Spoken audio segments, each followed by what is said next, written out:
రాయలసీమ కరువు ప్రాంతమైన రాయలసీమ కన్నీళ్లు తుడిచే ఒక చారిత్రాత్మకమైనటువంటి వైఎస్ జగన్మోహన్ రెడ్డి గారి ఆలోచన.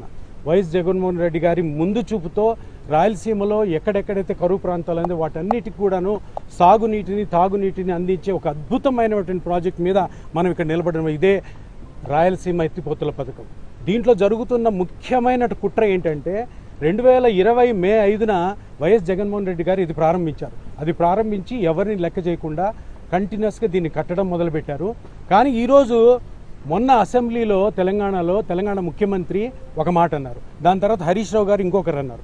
అసలు నిజం ఏంటంటే మిత్రులారా చెప్తున్నాను వినండి, ఇది రేవంత్ రెడ్డి ఆపింది కాదు, హరీష్ రావు ఆపింది కాదు, ఇది ఆపింది ఒకే ఒక్క వ్యక్తి, మిస్టర్ నారా చంద్రబాబు నాయుడు గారు.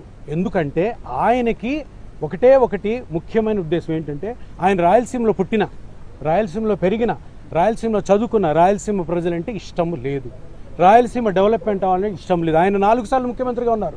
4 సార్లుగా ముఖ్యమంత్రి ఉండి ఏ రోజైనా రాయలసీమకి ఏదన్నా సాగునీటి ప్రాజెక్ట్ని పెట్టాలన్న ఐడియా వచ్చిందా లేదో మీరు అందరూ చెప్పండి.